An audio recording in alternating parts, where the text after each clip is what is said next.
मैं आज बात करूंगा कि पाकिस्तान इंडिया की जो जंग है या जो मुख्तलिफ जंगें होती रहती हैं छोटी मोटी, या ये जो अब जो सिनेरियो है ये है क्या, और ये ऐसा क्यों होता है कि पाकिस्तान इंडिया एक साथ क्यों नहीं रह सकते, मिलजुल के क्यों नहीं रह सकते, जंग क्यों होती है, कुछ ना कुछ चलता ही रहता है, ऐसा क्यों है।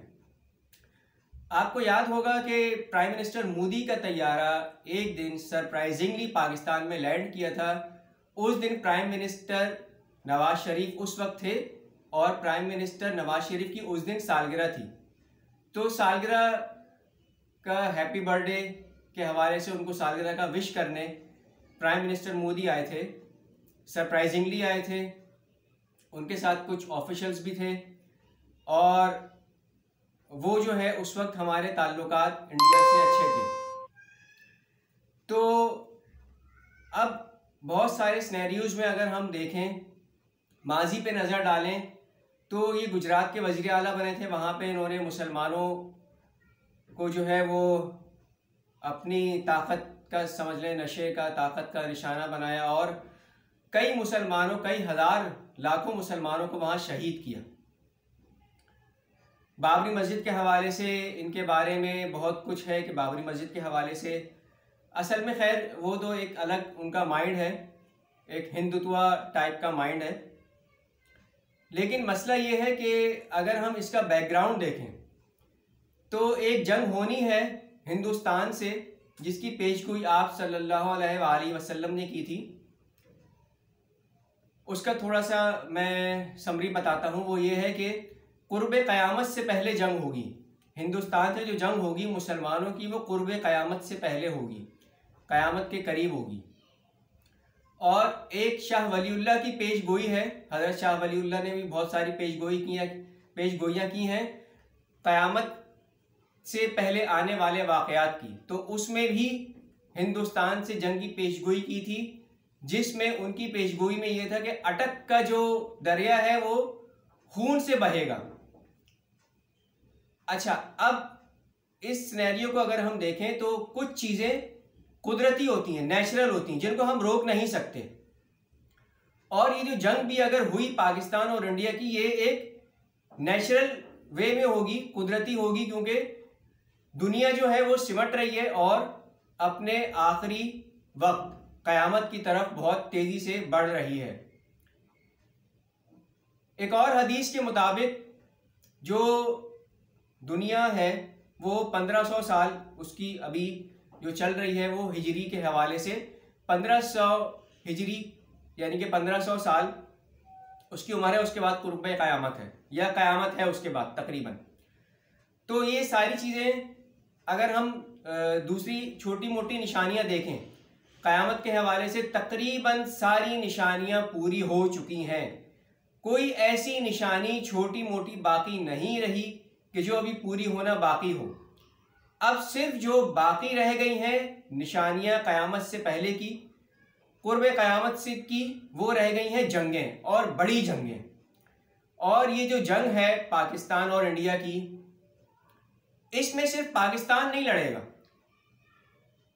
अच्छा, इसमें हमें ये नज़र आ रहा है कि अब तक छोटी मोटी जो जंगें हुई थी वो तो पाकिस्तान को उन्होंने टेस्ट किया था, कैपेबिलिटी टेस्ट की थी, जो 2019 में पुलवामा हुआ था उसमें कैपेबिलिटी टेस्ट की गई थी, अभी कैपेबिलिटी टेस्ट की गई है। लेकिन अब जो हिंदू या भारत गवर्नमेंट है या इंडियन गवर्नमेंट है, उनका जो अभी माइंड है वो ये लग रहा है कि अब ये एक बड़ी जंग के मूड में है। और ऐसा महसूस हो रहा है कि ये वाली जो जंग है ये वही जंग होगी जो कुर्ब क़यामत से पहले की पेशगोई थी कि क़यामत से पहले एक जंग है इंडिया से, हदीस के मुताबिक उसमें जो मुसलमान शिरकत करेगा वो जन्नत में जाएगा। अच्छा, इसमें शिरकत करना बहुत आसान है, हमें ऐसा मुश्किल लग रहा है कि ये एक एटमी जंग होगी, तैयारों की होगी, ठीक है, पानी पे होगी, समंदर पे होगी, और जो पानी रोका जाएगा दरिया का उस पर होगी। और आखिरी ज़माने की पेशगोइयों में एक पेशगोई दानिश्वरों की ये है कि जो आखिरी जंगें होंगी वो पानी के ऊपर होंगी। अब देखें, अगर इंडिया ने पाकिस्तान के पानी बंद करने की बात की तो पाकिस्तान ने कहा ये अगर हमारा पानी बंद किया जाएगा तो हम इसको जंग तस्वुर करेंगे। तो ये आखिरी जंगें जो हैं ये पानी के ऊपर होंगी,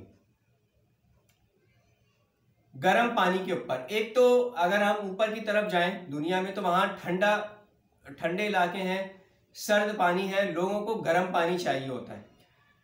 जो वन बेल्ट वन रूट जो बन रहा है पाकिस्तान और चाइना के दरमियान, अगर उसका मवाजना करें तो रशिया के पास गर्म पानी नहीं है, चाइना के पास गर्म पानी नहीं है।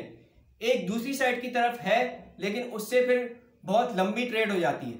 अब ये वन बेल्ट वन रूट जो है इसमें रशिया को भी फायदा होगा, चाइना को भी होगा, और इनको यहाँ गर्म पानी से जो तिजारत होगी उसमें भी इनको बहुत सपोर्ट मिलेगी, बहुत इनका जो है वो जो कॉस्ट है वो बहुत कम लगेगी।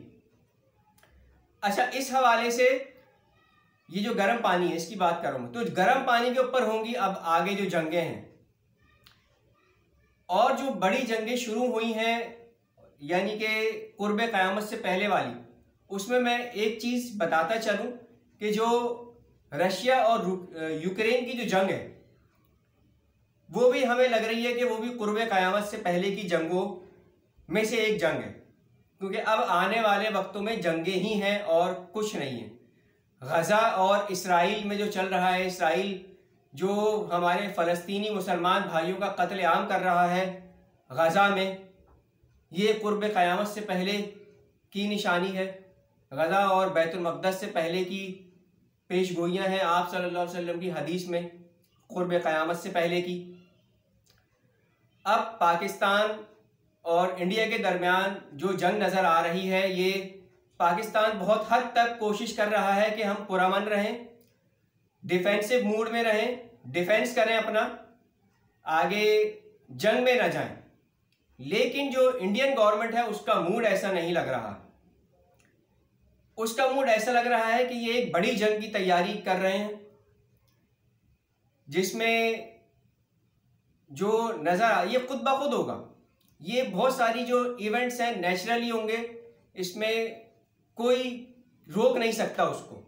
अगर हम चाहें भी तो नहीं रोक सकते, अगर आलमी ताकतें भी चाहें तो वो भी नहीं रोक सकती।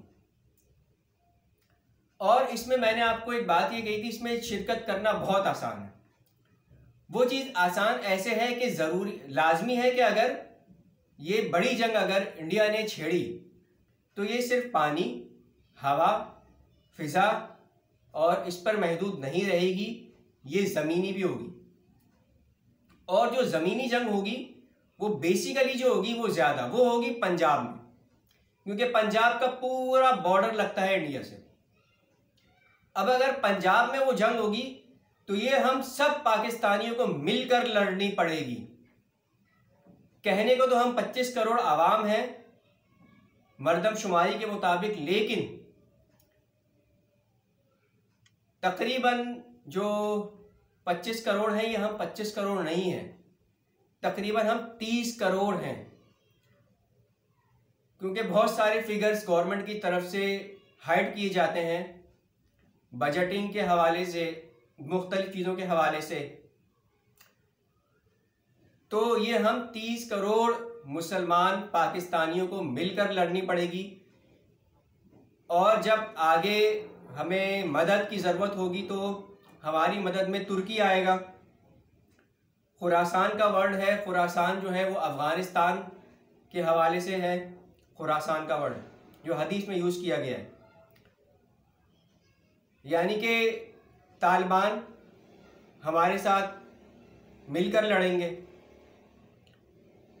अगर ये जंग ज़मीनी तौर पे शुरू होगी तो हमारा ये फ़र्ज़ है कि हम यहाँ से किसी ना किसी तरह पंजाब चले जाएं, वहाँ जाके हम इस जंग में शिरकत कर सकते हैं। मुसलमान डरता नहीं है और इस जंग में जो मारा जाएगा वो शहीद, और जो गाजी होगा उसको भी जन्नत की बशारत है। तो अगर हम शहीद भी हो जाते हैं, और दूसरे मायनों में शहीद जो है वो मरता नहीं है, शहीद हमेशा जिंदा रहता है। शहीद भी हो जाते हैं तब भी जिंदा रहेंगे, और अगर शहादत नहीं मिलती तो जन्नत की बशारत तो इस जंग में शामिल होने के बाद ऑलरेडी मिल चुकी है। तो मूड ऐसा लग रहा है इंडियन गवर्नमेंट का कि अब ये इस जंग को ये बढ़ाएंगे और एक बड़े पैमाने पे लेके जाएंगे।